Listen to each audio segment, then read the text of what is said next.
I have to ask you guys a question. What do you think, out of my personal story, which involves different things, money, health issues, TeShuva, conversions, the emet, fighting against people that are not telling the truth, all types of different things that people get out of it, ambition, Wall Street, all types of stuff. Why do you think there's almost over 1 million people, or at least cliques, have enjoyed it? Countless people have said that it's changed their life, but these people are from all walks of life. Some are Jews, some are non-Jews, some are old, some are young, some were religious, some were not religious and became religious. But no matter who watches the movie, if they're watching it with an unbiased eye, and they watch the whole thing, generally at the end of it, they're very, very inspired. Now, which part do you think they're motivated by the most? No, who wants to volunteer an answer? No? Joshua is doing me a favor and raising his hand. No?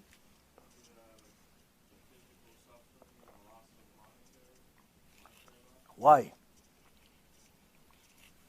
Joshua says the physical suffering that I went through, Baruch Hashem, and the monetary loss. Now your answer is right. The question is why?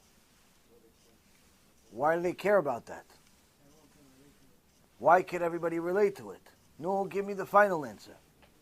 You're all right, but you have to know why you're right. You can't just, this is not lotto. Now, if I tell you now, if I had my first shiur, and I told you a story, I gave the shiur of Genom.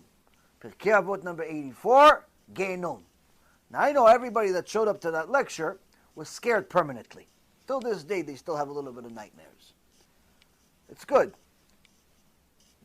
Tens of thousands of people have watched that shiur, and every single one of them, I believe, has done tshuva. But if that was the shiur, if every shiur was about Genom, would it be more successful or less successful? Now, from some of our videos, it looks like every shiur is about Genom. It's not true, though. If you actually watch the whole shiur, it's not about Genom the whole time. There's just a few clips in it that I scare you guys. The rest of it is not. But if every shiur was just about Genom, every shiur, just Genom, Genom, Genom, Genom, Genom, would that be more successful or less successful? Less successful. Why? Okay, so now we're going to combine both answers. What is more scary for people? Genom or toothache? Toothache. Why? Genom is scary, it's far away, but if you don't constantly think about it, and you don't constantly delve over it, eventually becomes a distant memory. Toothache, I can relate to right now. I've had toothaches. I don't want a toothache. I actually had a toothache earlier, just a few days ago. Toothache's not fun. Toothache's not fun. Nobody wants a toothache. Everybody knows that once you have a toothache, it doesn't matter how much money you have. It doesn't matter your shoe size. It doesn't matter if you're black or white. It doesn't matter if you're rich or poor. It doesn't matter if you're Jewish or not Jewish. Toothache, you can't function. Can't function. One guy said, "No, listen, this tooth is not going to take over. I'm going to beat this tooth. I'm not going to submit. I'm not going to the dentist. I'm going to continue." Guess what? He passed out from pain. There's no way to beat it other than going to the dentist. People are scared of toothaches much more than Genom. Why are they more scared of toothaches much more than Genom? Because they can relate to it. They can relate to it in their life. They've seen it. They have felt it. So when people see that someone suffered physical pain in different uncomfortable body parts, pain that is unlike anything that they've heard other than stories from the Holocaust, and they understand that this can happen to anyone, because it wasn't like I was living in some third world country underfed and abused, or I was in some Holocaust camp. I was the opposite. And the reality is, it shows how much of a nothing I am, how much of a nothing people are in comparison to just this tiny little thing that HaKadosh Baruch Hu can send you. Tiny little thing. One cell doesn't work. One nerve doesn't work. One nerve works too much, and so on and so forth. Everyone can relate to it. Of course, they can also relate to money loss. Everybody's scared to lose their money. They work so hard for it. They're scared to lose their money. Now this, Rabotai, is a very, very important thing to know, but it's also mentioned in our Torah. Where? In the movie that we watched today, anyone that hasn't watched it, you should watch it. Rabbi Ephraim says, notice the chidush of this Baraita by Avot Rabbi Natan, which a movie is called Yetzirah Tov versus Yetzirah, and it reads this Baraita, where it says, Yetzirah, כיצד אמרו 13 שנה גדול יצרה מיצר הטוב. That the evil inclination, the sages said the evil inclination of a person is 13 years older than the good inclination.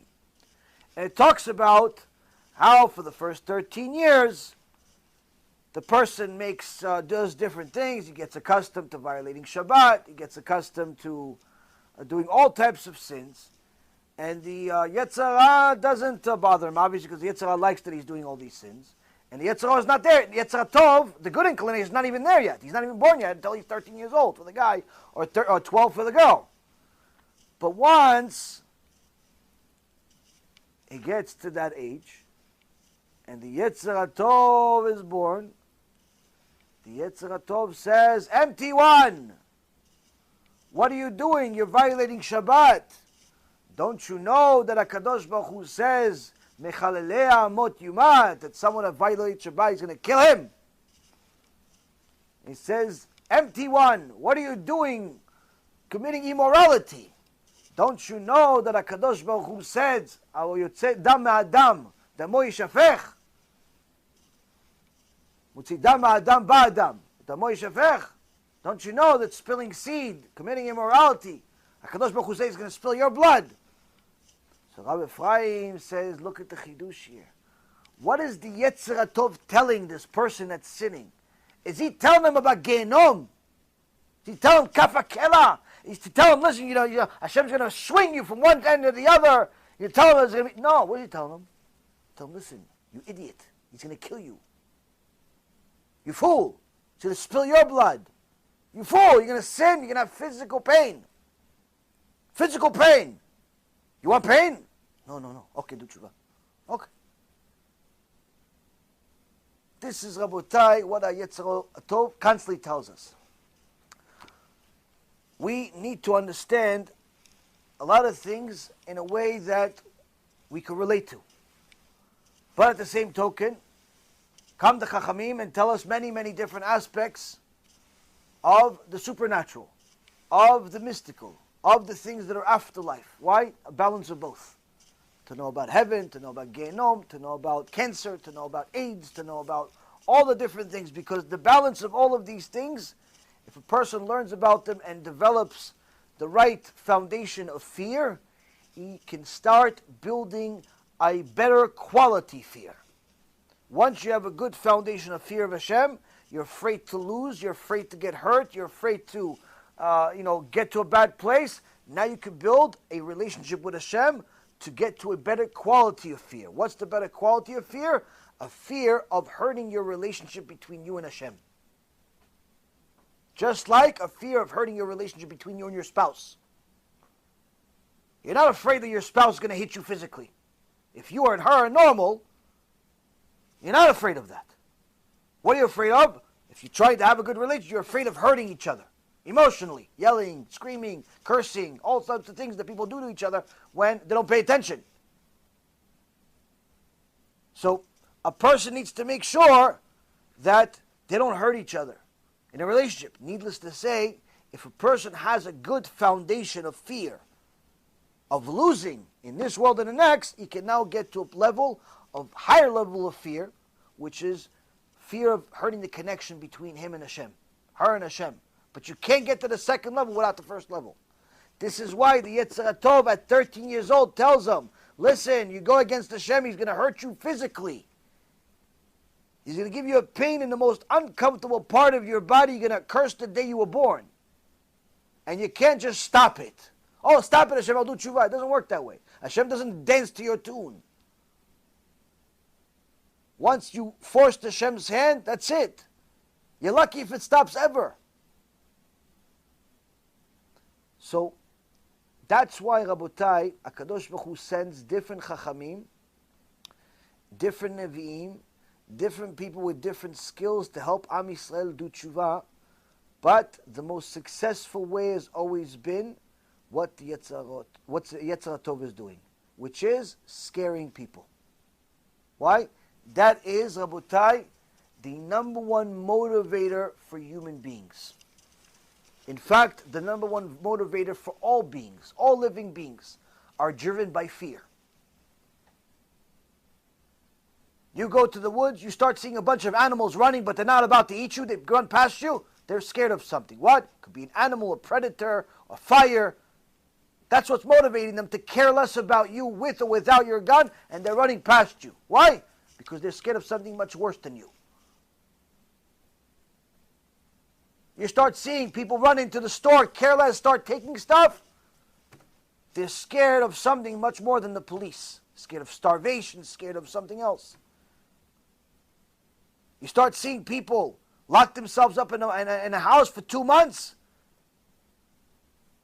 They're scared of something much more than they're scared of each other's company. Fear is a very critical tool that HaKadosh Baruch Hu has instilled in every one of its beings.